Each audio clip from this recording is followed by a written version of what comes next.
This program is designed to provide general information with regards to the subject matters covered. This information is given with the understanding that neither the hosts, guests, sponsors, or station are engaged in rendering any specific and personal, medical, financial, legal, counseling, professional service, or any advice. You should seek the services of competent professionals before applying or trying any suggested ideas.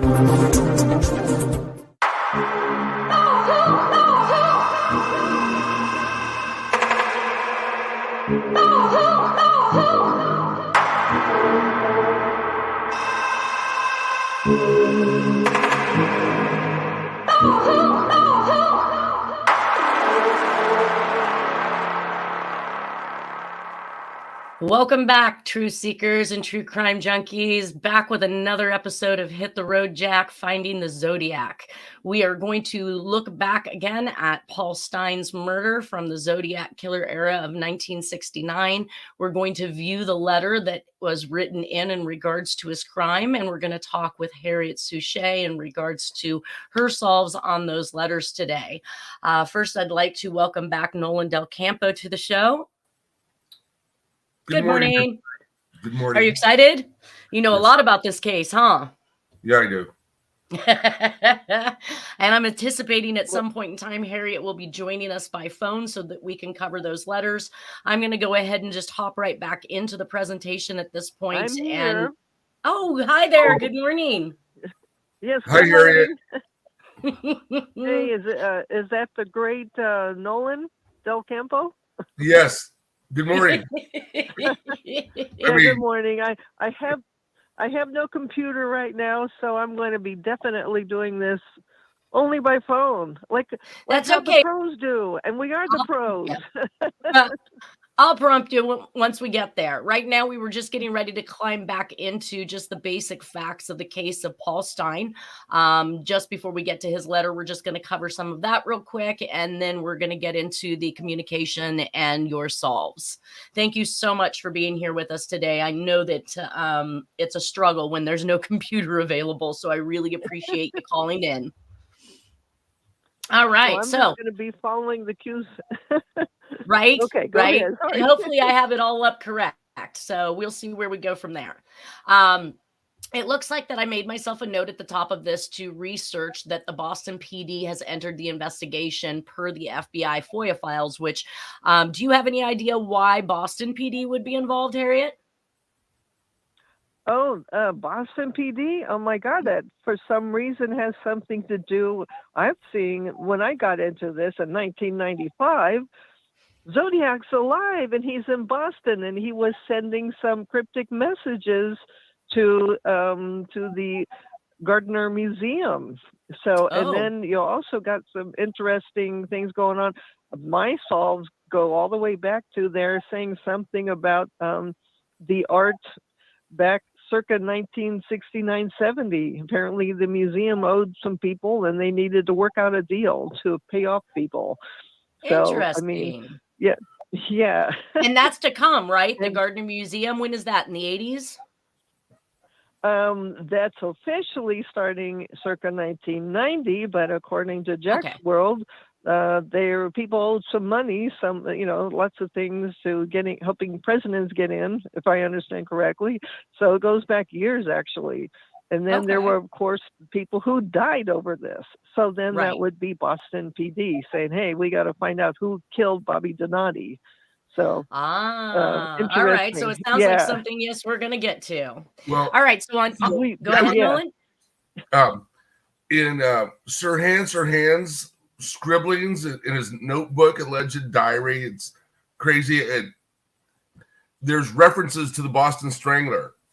And the attorney for the Boston Strangler was, I think, F. Lee Bailey. Oh. See? He's wrapping himself around all these. Patty Hearst's lawyer later. What was that? I think he was Patty Hearst's lawyer later. F. Lee Bailey. Oh, yes. It seems like they're all involved with these type of individuals in these cases. So Belli and Bailey come up all the time. Melvin, Belli, and Bailey. Absolutely. Mhm. All right. So on October 11th of 1969, Paul Stine fell victim to the Zodiac Killer on Cherry Street in Presidio Heights, San Francisco, California. The suspect had asked to be driven to Washington and Maple, but for some reason, Paul stopped at Cherry Street.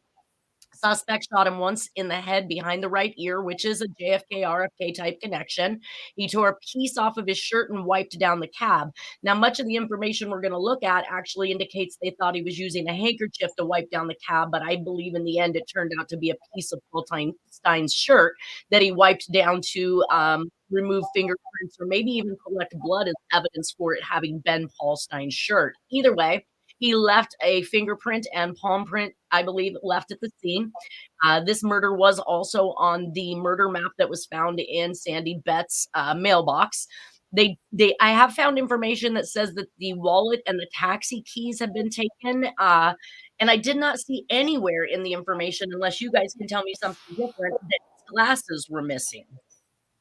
I don't know about the glasses, but I think in Graysmith's book, it says that, yes, it was made to look like a robbery by taking the wallet, but it definitely wasn't a robbery. It was just a straight murder. Mhm. Correct. So that brings me back to, since I cannot, and a lot of the information that I'm reading on it is that there was blood congealed around where his glasses were, which would be an indication that his glasses were on his face when he passed, and that blood pooled around it, and then the cops removed those glasses in order to take pictures, and that's how he had the congealed circle around his eyes of blood where the blood pooled up around his glasses. So if that's true, I guess my point and what I'm getting to it right now, since we don't have any evidence in any of the reports that supports the eyeglasses were taken, we're going to presume that congealed blood around where his glasses would have indicated that they weren't stolen. However, if you remember in the Deborah Perez case, she claimed to have Paul Stine's glasses and they took her serious.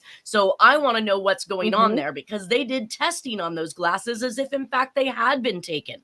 So I'm really confused at this point as to whether or not they were there, they weren't there. There's no reports of them being taken, and then later they're actually giving credibility to Deborah Perez and her group of cronies, which one of them was a disbarred partner of Melvin Belli or F. Lee Bailey. Yes, small world.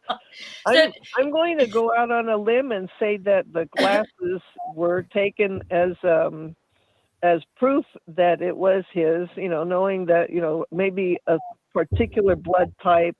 And it was just, another way to prove that, this is the guy that we were after, and this is the guy we got. But there is no report. The reports specifically say that they took his wallet, took his keys. There is no mention whatsoever of having taken his glasses. None at all. We're going to go through that. It wouldn't be, but I'm saying it wouldn't be officially in the report. It would be for whoever Jack was working with, saying, here's evidence here. You go ahead and test these just to make sure we did get indeed the guy. And I'm just going out on a limb there. No, I know, but what I'm saying is we don't want to dissuade the public to make them believe that they were taken, because we're not seeing any evidence whatsoever that suggests that he did. And the fact that I just quoted that he had congealed blood around where the glasses sat on his face would be an indication they were still on him. For that blood to have congealed in that position means that his glasses were on him. So, and the shooter would have sat around and waited for the blood to congeal. The shooter got the hell out of there. Exactly. So I'm thinking that they weren't taken. But we're going to, I hope someone comments on this particular episode and lets us know. So basically someone calls to report the shooting, but the reports come back that a black male is responsible to the officers that are on duty. So they're looking for a black male when the Zodiac walks right by them. I know that in Dennis's book, he believed that Denny, Jack's son, had made that call, but he made it too early, which is why the Zodiac was sighted, and it was almost actually caught. The police proceeded to question and pass up the Zodiac when the Zodiac said, I saw a man waving a gun and running that direction. Everybody pretty much shot off in the direction in which he pointed, going after this purported man. Composite sketch was given to SFPD from officers who realized that they had stopped the Zodiac but had erroneously let him go. And it turns out the call was made too soon. So, and also Jack was dropped off later than expected. So if he had an initial stop, and we're going to read those reports, I have pretty much all of them in this presentation. And then, of course, the Zodiac slips over the Presidio wall into Julius Kahn Park, and he actually sits there and watches the police search for him unproductively throughout the night. Stine is actually one of 3 taxi cab drivers that are killed during the reign of the Zodiac, or the time period in which I believe Jack has actually been committing crimes, and that ranges from Los Angeles all the way up to Northern California. That doesn't necessarily mean there isn't other taxi cab drivers out there across the United States that I'm aware of that he may have hurt. But again, this is hitting back at what was one of the biggest unionized type businesses during that time. Correct? Definitely in San Francisco, because that's where I'm from. I remember hearing of that all the time. It was you had to go through particular channels to get into that union to be a taxi driver, and he had to go through near the mayor's office. So it was like amazing, very close. And why would the dispatcher put out the version of it being a black male over the version of the eyewitnesses that saw a white male and gave a pretty good description? Well, because here's what I think. I think another call was made. I think there was a patsy call made to look for that black male. So while we want to chastise the police department for having made a mistake and a call out for a black male, what if the first phone call they received was not from those teenagers, but in fact from someone else who reported a black male on purpose? Or the teenagers had so much detail and information. Right, but they didn't talk to them until after the fact. You know what I'm saying? They didn't get questioned as to what they saw or what was going on until well after the fact. So I'm thinking one of 2 things here. Either there's an inside operative that made that call out to the police officers to distract them and send them in the wrong direction, or someone else made a phone call before the teenagers did, and that's why. How about it was planned that way? Because exactly I saw that thing that Helms was in on it, because they were to make sure that they were to get this guy for what happened to the Kennedys. That's a solve that I have. That's actually around 1969. So that would we would have to do a catch-up show to follow that one up, because I was amazed and there's so many I don't branches. want to confuse people too much, but they were in on it. They knew that there was a target. That's what I'm saying. All right. Well, on to some more of the evidence. I am showing some pictures here of Paul Stine's shirt. We're also showing the piece over here in the corner where that was actually ripped off from his shirt by the Zodiac and then returned inside of one of the letters. And this is just an excerpt from Dennis's book really quick. It says Saturday, October 11th, 1969, Zodiac completely changed his method of operation.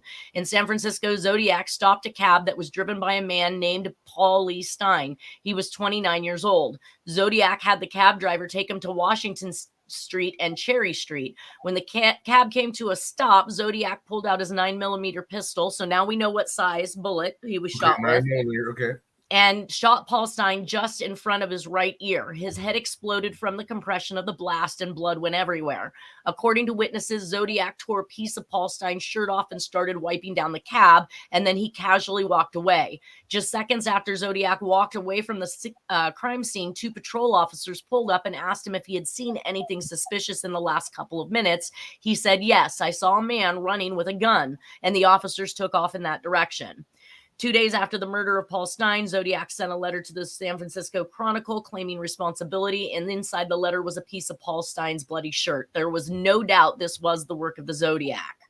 And he, in his book, indicates that this was the last confirmed murder of the Zodiac. And that is because I think they just stopped telling the public what the Zodiac was up to and what he was doing. But I believe that through this presentation, we are going to show you there is a heck of a lot more. He continued his communications. The numbers of his victims continued to climb in those communications, and ultimately to a number where he said, guess, minus 100 plus, and leaving us to wonder exactly how many, but somewhere around 100 he's killed in California. And shortly after Paul Stine was killed, there was a police officer killed in much the same way, same MO as the Paul Stine, except for, he wasn't a passenger, but I think the police officer. I was know who sitting you're in the talking car. about. Yeah, writing a ticket, like a parking ticket or something, and the Right. murderer walked up and shot him. And again, they tried to blame black people. Well, and the interesting part of that is that the Zodiac, in fact, wrote in a letter stating, what in the world was that? I think that was Harriet. Oh, I'm here. I don't know what, Harriet? I just had some funky sound come in on this whole thing. Anyways, the Zodiac did in Harriet. fact write a Yeah. letter stating that he shot a man in a parked car with a 38.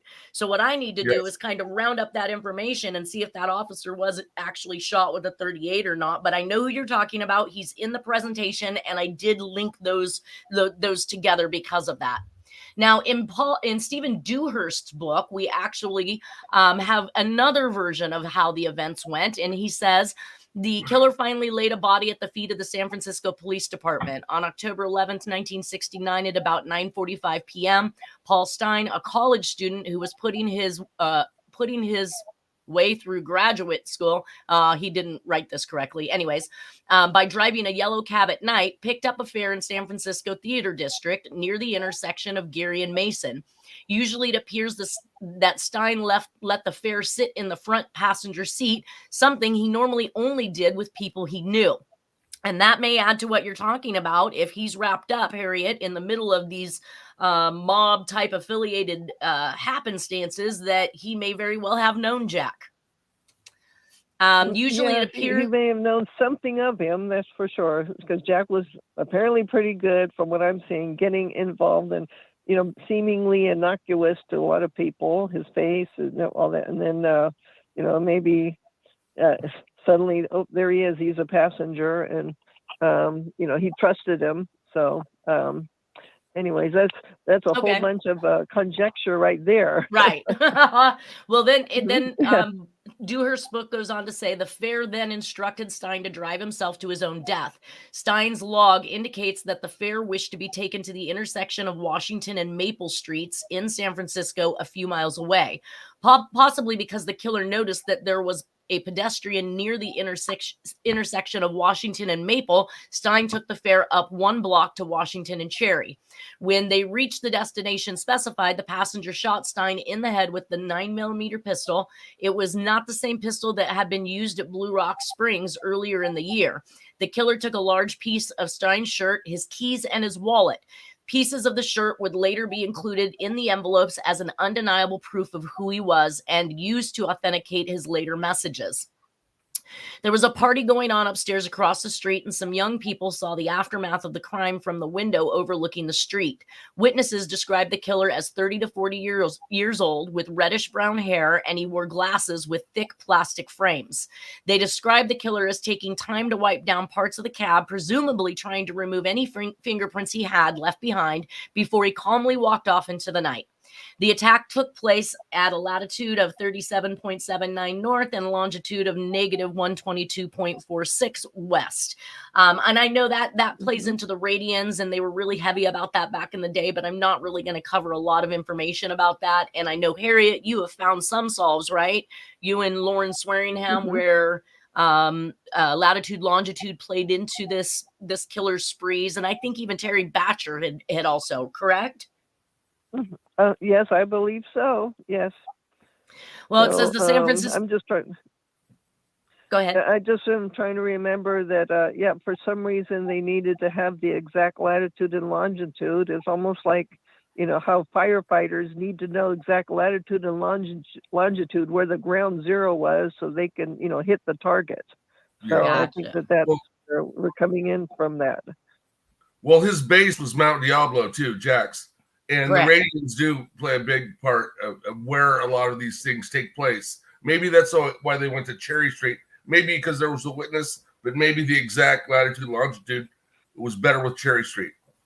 And we do know that and we're talking one block off at this point, but literally the radian did fall right through Paul Stine's murder, just as it fell through the rest of the murders that we've discussed so far that has been attributed to the Zodiac.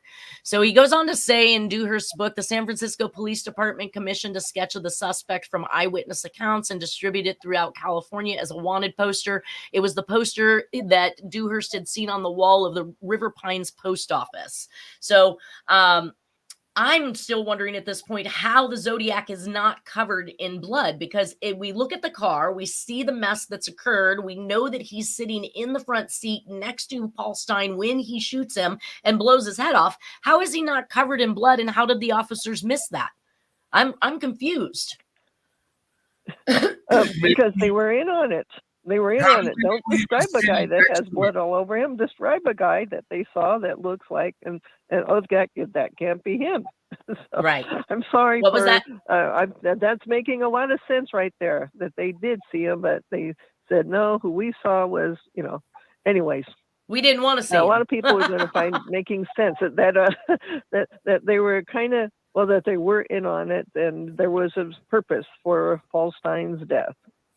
Gotcha. And what was that, Nolan? Mm-hmm. How do we know he was the killer was seated in the front seat and not the back seat?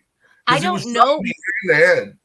I don't know where Dewhurst got his information for that. I am really not sure how he and Dennis have some of the information that they have. But he wrote. Let's see. He said, unusually, it appears that Stine let the fare sit in the front passenger seat, something he normally only did with people he knew. So either one of two things happened. The people who were partying upstairs, after hearing the gunshot, looked down and saw him get out of the passenger side.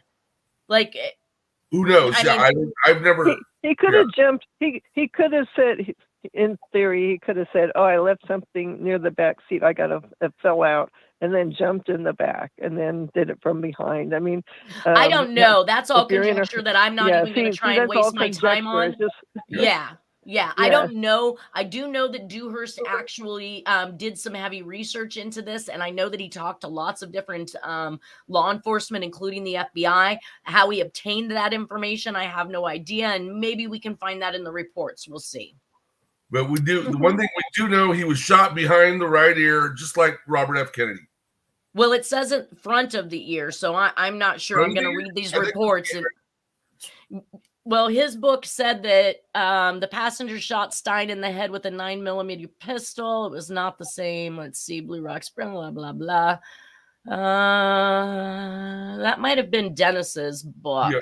According to Paul Stine, just in front of his right ear. So again, here's Dennis quoting something he obviously learned during his research and time with law enforcement in the case. Again, I don't know. I don't know if my reports actively show that, so it might be something that needs further research, but that's something somebody else can pick up on. I'm really not too interested in nailing down. We know he was shot. We know he was shot in the head. We know that was pretty much the Kennedy style assassination that has occurred. So those things we can put together relatively easy. As far as in front of the ear, behind the ear, either way, he shot him for sure.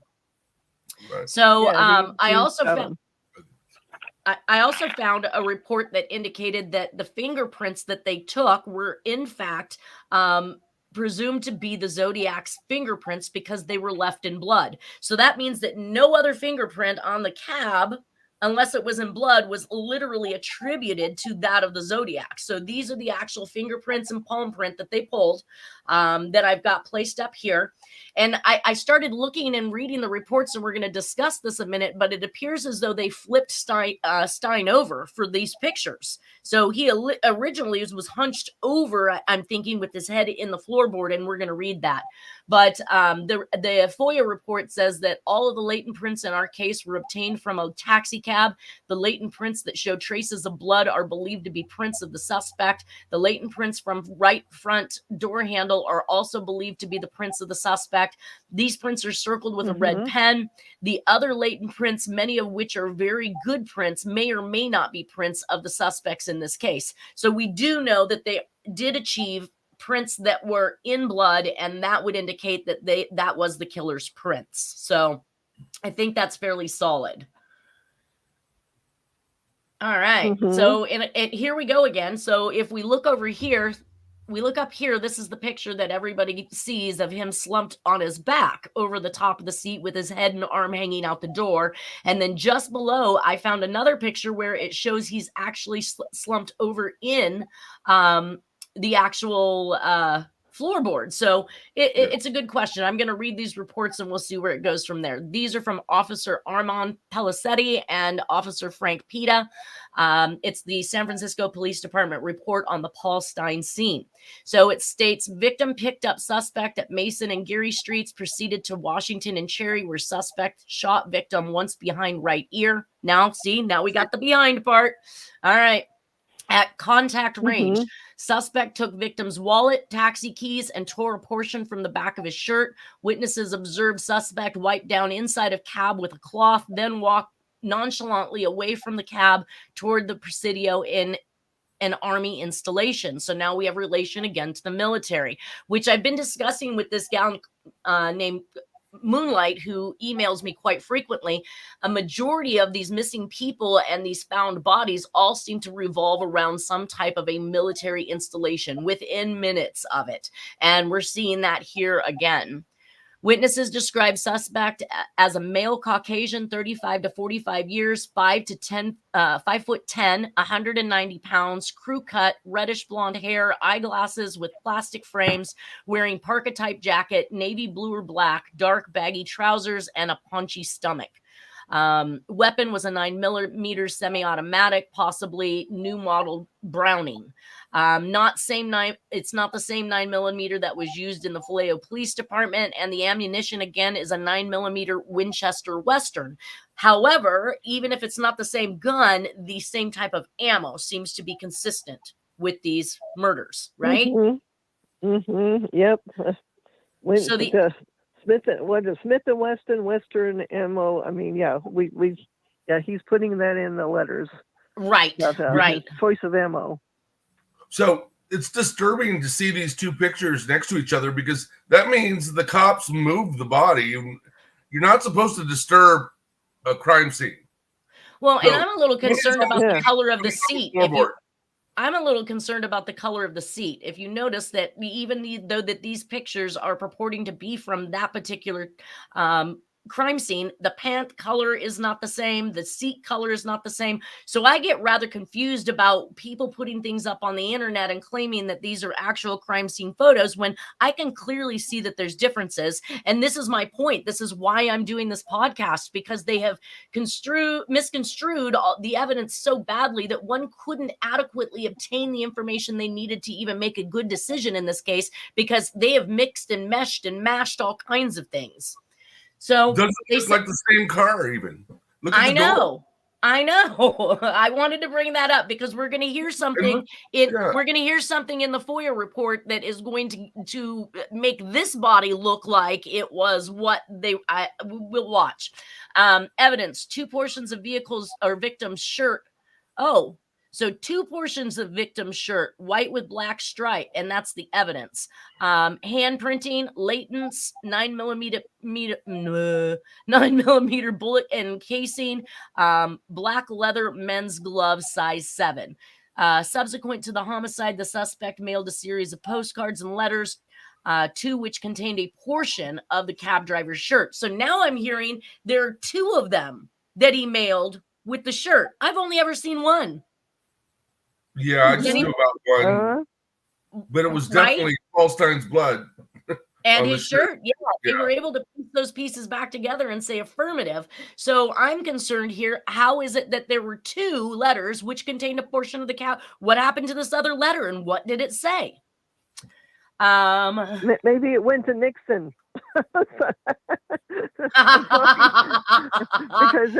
I'm seeing them working for Nixon. Here's proof, Nixon, we got the bastard. I'm sorry to say it that way, but that's what I'm seeing through Jack's world. Well, and here's another report that says, now this one is from the homicide. Who is this one from? Oh, I'm sorry. Okay, so this first one that I read was actually from the investigating officers, which were William Armstrong and Dave Toschi. This one is going to be from Armand Pellicetti and Frank Pita. Upon responding to the above location, officers Pita and Palisetti found yellow cab number 912 parked at the northeast corner of Washington Street at the corner of Cherry Street. The reportee, together with two other witnesses, age 14 and age 13. I did not know that the witnesses were this young. I thought they were in their late teens. Yeah, they were teenagers. That's the story. Yeah, these are teenagers. Same address and phone number as the reportee, stated that they saw the below described suspect in the front seat of the yellow cab, mid to passenger side, with the victim slumped partially over in his lap. The suspect appeared to be searching. I know this is all new stuff. The suspect appeared to be searching the pockets. Witnesses never heard a gunshot. So how did that draw their attention if they never heard the gunshot? I'm so confused. I don't know. This account seems really odd. And if he slumped in his lap, he'd be covered in blood. Exactly. So the suspect then appeared to be wiping fingerprints on the interior of the cab, leaning over the victim to the driver's compartment. The suspect then exited the cab by the passenger side front door, also wiping with a rag, possibly a handkerchief. The suspect then walked around the cab to the driver's side and proceeded to wipe the exterior of the left door area. The suspect then fled, walking north on Cherry Street toward the Presidio of San Francisco. Responding officers immediately checked the interior of the cab and found the victim to be slumped over the front seat with his upper torso in the passenger side, head resting on the floorboard. That doesn't make sense. Maybe the side floorboards, but his head's hanging out. It's hanging out of the car. I know that. Well, at least based on the pictures. So his head is resting on the floorboard facing north. Ambulance was summoned, code 3, and the other units were requested for an immediate search of the area. Description was obtained from reportees whose observation point was directly across the street, 50 feet and unobstructed. Description was broadcast and numerous, description was broadcasted and numerous units responded to institute a search of the area. PEH, which I'm not sure, ambulance, number 82 responded. Steward Doucette, victim was examined and pronounced dead at 10:10 p.m. Inspector Crate responded and summoned dog units and a fire department spotlight vehicle to assist in the search. Responding officers called for the crime lab, coroner, yellow cab officials, and a tow. Assistant Traffic Manager of Yellow Cab, Leroy Sweet, responded and gave reporting officers the victim's identification. Mr. Sweet further stated the last dispatch given the victim was at 9:45 p.m. to 509th Avenue, apartment number 1. Victim allegedly never arrived at that above location. So he was sent by the Yellow Cab Company to some location he never made it to because Jack stopped him in his tracks. Crazy. Yep, Is that on purpose? That account is wild. Harry. There's a lot of wild stuff in that account. Is that an official account from the cops? It's official. It's the ones that showed up on the scene. It's Officer Armin Palisetti and Officer Frank Pita. Yeah. So I don't know if they're from homicide. Let me see if I can tell. Yellow cab gun, shoots driver, robs same. No, it doesn't really indicate. It just states their name. So it doesn't say what department they're part of, but it is signed off by a lieutenant as well. So an extremely interesting account, because I would think that if you were a yellow cab driver and you were commissioned or sent to go pick up a fare at a particular location, that fare's waiting for you. Why would you stop and pick up? Yeah. Why would you stop and pick somebody else up unless that entire thing was a setup or he knew him? Yeah, who knows? Definitely a setup, and he possibly knew him. Yep. Oh, it gets weirder and weirder. All right, so here's another account. It's the Zodiac cases. That's why. Up here, we actually have confusing. Right?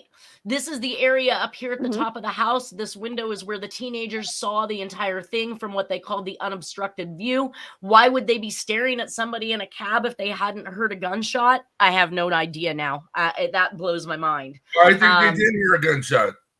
That's why they looked out the window. or they were standing up there looking out, watching the whole entire thing and saw the whole thing happen, but maybe they weren't even the one. They said that report stated they were the reportees. They were the people who called in. Right. So why would you call in if you didn't hear a gunshot? Like, I'm at a loss. I think they Let's did. say if they were having a party, the party was loud. I mean, if they're having a party, it could definitely nullify sounds. But they must have, in theory, sensed something was really wrong with that whole thing, and that's why they called. They must have seen enough to see the blood, and must have seen something happening. Even though they didn't hear the shot, they probably saw, not to be gross, blood splattering everywhere. So here's another question: why would the murderer wipe down the driver's side of the cab? That makes no sense. No sense. Why would he wipe down the driver's side? He didn't touch the driver's side. Unless maybe he had leaned in to speak to Paul Stine on the driver's side and touched it with his hands and then got in the cab. But it makes no sense to wipe down the driver's side. Right. But if he was just a regular fare, he would never have probably had contact with the driver's side. I feel like that even lends a little more to the fact that he possibly knew Paul Stine. Either way, this additional report says that dispatch was reassigned to another cab at 9:58 p.m. when Paul Stine didn't show up. Responding officers noted that the meter of the cab was running, indicating that the victim possibly picked up another fare, the suspect, en route to his original assignment. The meter read $6.25 at exactly 10:46. Now, were taxi cabs that expensive back in the day? Oh, well, it was San Francisco, definitely. It was expensive.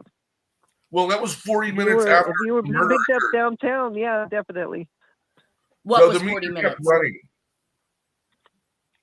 The meter after he was killed, for some reason, I guess the car was still going. So the meter kept running. They left it. Okay, that makes sense. A check with Yellow Cab Company revealed the victim arrived at work at approximately 8:45 p.m. and had only one fare prior, that being from Pier 64 to the air terminal. Sergeant Falk responded in G10. Homicide inspectors Armstrong and Tashi responded and took charge. G40, Lieutenant Keel also responded. I'm interested in the fact they keep referring to these G40, G10, G84 because in the Black Dahlia, we had a letter that was mailed into Hoover, I think it was, that indicated that he was a G48. So is there some particular assignment of these numbers to officers that you know of, Nolan? I do not know. Okay. But G usually means federal. They call FBI officers G-men. Oh, you're right. I didn't put that together. See? Yeah. Well, he called himself a G48. A G-man. The description given that was supposed to be a tattletale on the suspect who killed Black Dahlia indicated the sign-off was a G48. And the only thing I could find related to G48 was actually a unit that they used in ham radio operation. And I thought, okay, that makes sense. But now that I'm starting to see these G numbers, it raised even more questions. All right. So it says G40. What's that? That's really interesting that they assigned a G number to Tashi, because I have my suspicions about Tashi. G40 Lieutenant Jack has very bad things to say about Tashi or Toski, whatever later. Yeah, Toski, whatever you want. So he's. So G40 Lieutenant Keel also responded. The military police headquarters of the Presidio of San Francisco was notified and an intense search of the Julius Kahn area was made by 7 dog units. Interesting, they say that a intense search when the Zodiac in his own letter said he sat there and watched them racing motorcycles up and down the road, and had they searched the park properly, they would have found him, which means he watched the entire procession of the search. See, other Richmond and CP units to no avail. So basically nobody found him. The coroner responded, Deputy Schultz and Kindred, and took charge of the deceased. Coroner's receipt attached this report. Crime Lab responded and to necessary photographs of the preserved scene Daggett's and Kirkendall. All physical evidence was retained by Crime Lab crime lab for ID. The auto, yellow cab number 912, California license Y17413, was towed to the hall, impounded for homicide for prints. Tow slip attached this report. Room 100 was notified. What is room 100? Do you know anything about that one? No. Okay. Fine. Given description and advised to have broadcast continuous throughout the morning as per Inspector Armstrong's direction. So Crime that might labs be like the dispatch where the radio communications go out. attached to this report, room 100 was notified. Yeah, maybe. Yeah. Okay, so crime. What's maybe room 100. The communication hub. It might have been right. Oh God, where they take the bodies. The guys. No, this room. It was notified, not that anything was taken there. They were notified, given description, and advised to have broadcast continuous throughout the morning. So Nolan is probably correct. It's probably their information room. I'm getting a little sidetracked. I'm reading parts of the book that you're probably going to go over. So right. So and that's advised, my fault. Sorry. Okay, that's okay. And advised to have broadcast continuous throughout the morning as per Inspector Armstrong's direction. Crime Lab's initial investigation showed that the victim was devoid of any U.S. currency, nor did he have the possession of wallet. The ignition keys for the cab were also missing. And again, it ends there. No sign of missing glasses. Yeah, see? That's an interesting thing. So if the keys are missing, why is the meter still running on the cab? Wouldn't it run separate? No, if the cab is turned off, I think the meter stops. I don't know. Yeah, I've never driven a cab. No, it does. If it's turned off, yeah, it's supposed to stop. So, again, we're looking at a that's story. odd. A crime and a story combined. So right. All right, so let's see. Suspect. So number 2 suspect, white male in his early 40s. So now they're saying early 40s. They've changed it from the narrative 35 to 45 to early 40s. 5'8", heavy build, reddish blonde, crew cut hair, wearing eyeglasses, dark brown trousers, dark navy blue or black parka jacket, and dark shoes. Suspect should have many blood stains on his person and clothing. Ding, ding, ding. Suspect may also be in possession of the keys of the yellow cab, possibly his wallet belonging to the victim. Suspect is armed with a gun, last seen walking north on Cherry Street from Washington Street. Number 3, lost to be determined. All property of the victim in possession of the coroner, physical evidence property retained by the crime lab, and yellow cab number 912 towed to the hall for homicide to take prints. So, yes, again, we're back to, says the keys and wallets are missing. There is no announcement of his glasses missing in this report whatsoever. And Perez, like I said, claimed to have had them. SFPD gave her hundreds of hours of their time investigating her story, DNA testing the glasses, only to come to the conclusion that they were not Paul Stine's, which obviously we can now tell they weren't because they are not even reported as missing. Okay, so I have a scenario to propose. Yeah. What if the person was in the back, she shot him in the back of the head, got out, left. Someone else came on and robbed him. I think the teenagers would have seen that. The teenagers claimed to not have heard the gunshot, but they noticed something later, a little more commotion going on, which is Paul Stine. Well, but they recognized, they saw him basically pilfering. Right. Supposedly Stine and going over his body. So it is likely that the Zodiac ended up with it. And we do know that there is enough information here to support that the Zodiac was taking prizes from his crimes and placing them at other scenes. But he's never robbed anyone until this time when he took the wallet. Right. Well, and I think that there was at least one other case, maybe the I'm going to lose their names. Oh, the Southern California where he took the watch. Right. So there is evidence that he is taking things, not necessarily as a robbery or maybe to make it look like a robbery, but in the end, that's not what they felt that it was. Yeah. And he uses just prior crimes to link to other crimes. Hold on, Harriet, hold on. What was that, Nolan? He uses stuff from prior crimes to link to future crimes, like the Sherry Joe Bates and the watch. And the watch from the swindles. That's the name. All right. So I'm sorry. Go ahead, Harriet. I was just going to say, just wait until you get into the future where he's robbed Mar-a-Lago of his D.B. Cooper coin that he used. Oh yeah, during that's D.B. too far Cooper ahead with right the now. spice. So Yeah, that's but too I'm far. just saying that he's robbed. He's admitting that he's robbed.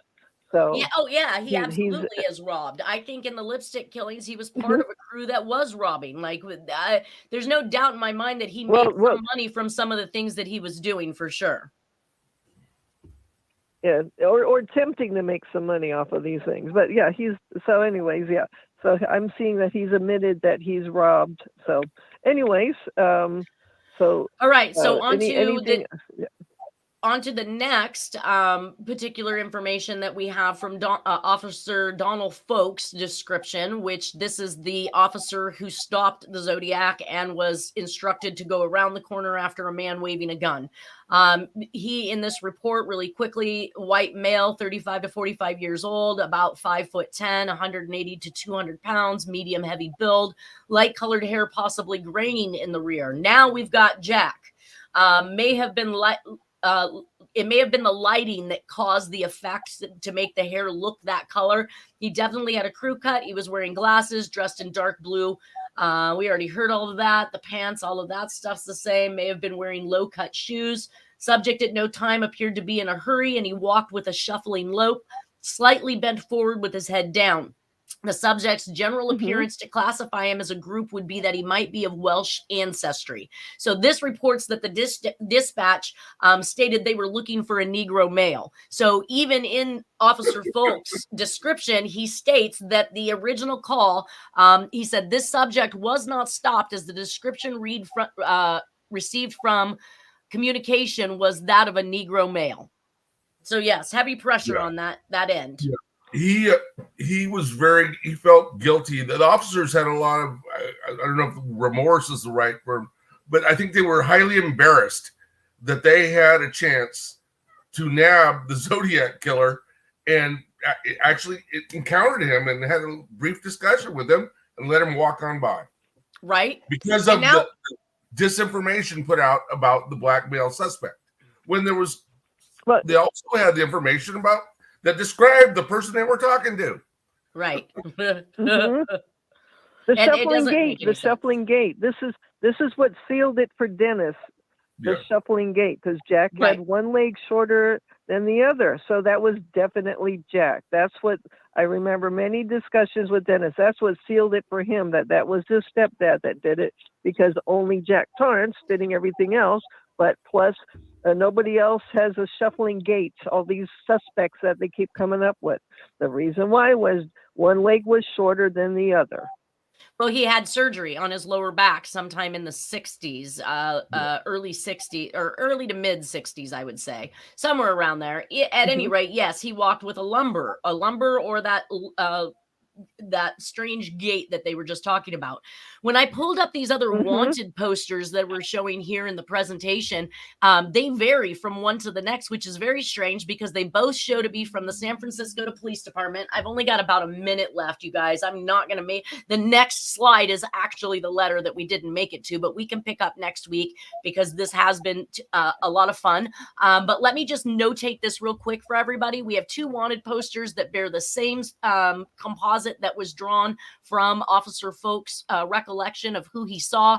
But here's the difference in the information. One says white male, 25 to 30 years, 5'8" to 5'9", reddish brown hair, crew cut. The other one actually says 35 to 45 years, approximately 5'8", heavy build, short brown hair. Like, oh my God, they can't even get their wanted posters straight. It's making me insane. It is Jack Torrance. They were in on it. That's why. Jack Torrance is from The Shining. Right? Seriously. Yeah. Jack Torrance is The Shining. Jack Torrance is their suspect. Yes, and isn't that the name of the suspect in The Shining? The guy, it's Jack Nicholson, yeah. Yeah, yeah. All right, you guys, that brings us to the end. Harriette, we are going to have to pick up next week. If you're willing to come on, we're going to start off with the letter next week. I think I can do it. I think I can do it with the Wi-Fi. Okay. Beautiful. I think I can promise that. Okay. All right. Extra laptop if you need it. Hey, dbcoopersolve.com if you want to see what I've done even recently. There's so much there, hundreds of them. But I'm so glad that I can take part in this. We're at the last minute, you guys. Thank you so much for being here. Nolan, again, thank you for all your insight. It's been wonderful. You guys have a great morning. Enjoy your weekend, and we'll see you guys next Friday. Bye-bye. Bye. Okay, thanks. Bye-bye.